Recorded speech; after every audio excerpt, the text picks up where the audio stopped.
much money I get to spend. Might want to buy something else, but you don't do it. When you're in business, you know if you don't balance your budget, eventually the banks, wherever your lender is going to walk away from you. They're going to say, oh, you can't do that anymore. Up here, that doesn't seem to be the case. There's a belief up here that there is no limit to what we can spend money on. It doesn't make any sense.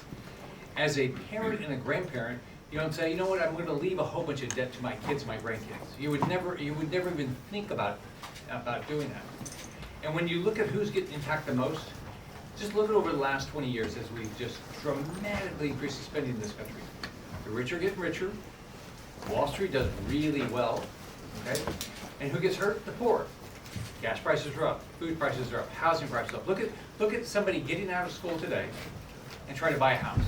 Look at just the cost of housing in this country. But everything is caused by reckless government spending. Now, if you just look at what's happened since the COVID, anybody have an idea where our population increase has been since 2019, since the pre-COVID year? How many, as a percentage, how many more Americans? The number is 1.8%. So there's a 1.8% increase in the number of people living in the country. But if you go back, if you go look at the Biden budget, it would be a 55% increase. 55% increase from pre-COVID. There's no chance that we're going to live within our budget, live within our means. You can do it. When I became the governor of Florida, Florida had not lived within its means for 20 straight years. Everybody says, oh, the states have to live within their means. Complete fallacy. Just borrow more money. The state of Florida borrowed an additional $1 billion every year for 20 years. We're going in default on some of our debt. So what we did the first year, we said, this is how much money we're going to collect.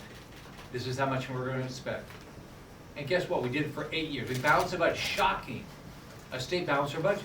And we actually paid off in 8 years a third of the state debt. We can do the same thing up here. Now, here's what I'm appreciative about the Freedom Caucus. They have put out their ideas, right? And if you think about it, there's two things we have to do. We have to say, we're going to make some structural changes, because up here, if we don't change, this is never going to get better. I've been up here 4 years, it's getting worse. The deficits are getting bigger and bigger and bigger. So two things. One, what they've done is they said, here's some ideas that we can do, and let's have a conversation. On top of it, they said, these are some ways, these are some areas where we can take some money back and save some money. Why don't we have a conversation about that? Who am I disappointed with? Joe Biden, Chuck Schumer. They don't even want to have a conversation.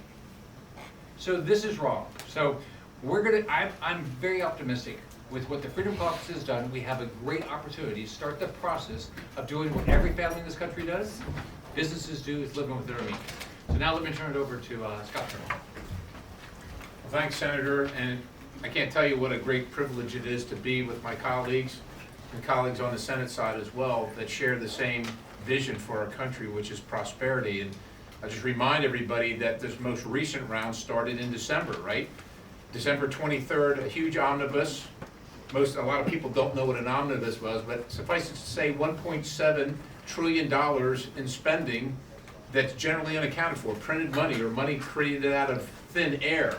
And then literally 2 weeks later, Janet Yellen comes out and says, hold on everybody, we're out of money. Hit the credit card limit. You better fix this. Now you telling me they didn't know that 2 weeks before? They knew it. They knew they were breaking the bank, but they didn't care. That's simply how it goes. They didn't care.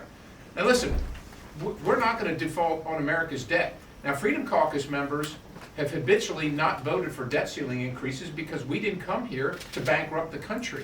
But we understand that the Democrats forced this on us, and we've got to deal with it. We've got to govern. And so we want to be part of the solution. And so where we have never voted for something before, we thought it was important to say, you know what? We are part of the solution. Democrats are often critical of Republicans and certainly Freedom Caucus members of, as they say, not having a plan. Well, we have a plan. The plan is to shrink Washington and to grow America. And we gave them very specifics in the plan just over a Friday ago, but it starts with clawing back money that's already been allocated, so to speak, but hasn't been spent yet. We don't have to spend money that hasn't been spent that's unnecessary. We don't have to act like, oh, well, we can't touch it. We can touch it, and we don't. This is exactly what families do that outrun the money that they make. they just simply stop spending as much, and they don't go out to dinner maybe as much, and they curb what they're doing because their situation has changed, and that's where it starts for us. Some specifics that you already know: future top line FY22 for non-defense discretionary.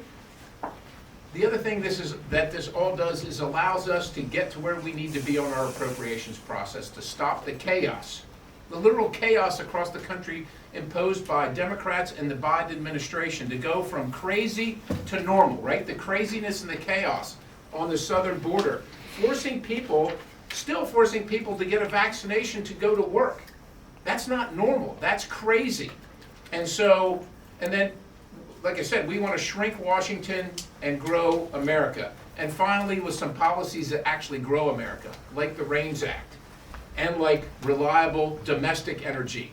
Domestic energy and what we can produce at a lower cost and cleaner in America impacts the entire global market. But what it really does is it makes every single purchase that you buy, whether you're wealthy or whether you're poor, it makes it more expensive when the Biden administration makes our energy more expensive and harder to get, and it makes it more difficult on the global market as well. So those are just a couple things. But I do want to address the fact that the president has talked now a couple times about the Freedom Caucus proposal. And he started out with the border, right? Talking about how the Freedom Caucus proposal would harm our efforts to secure our border. Well, that's like a pyromaniac trying to teach you about fire prevention. Like, is he serious? And so obviously, I think at some point, even the press kind of figured out, and even the Biden administration, that's probably not what we ought to talk about. So then he went to energy.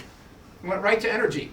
I'll remind you, President Biden's first act in the White House was to stop the Keystone Pipeline. This is American energy that he stopped. So apparently that didn't look too good to him. So now he's on inflation, saying this is going to cost all Americans more. I'll just remind everybody to a couple years ago, under a different administration, what inflation looked like. We have a solution here, and the solution is to stop the craziness of the Biden administration and get back to normalcy by shrinking Washington and growing America. I would like to now recognize my good friend and your friend, Mike Lee, the senator from Utah. Mike.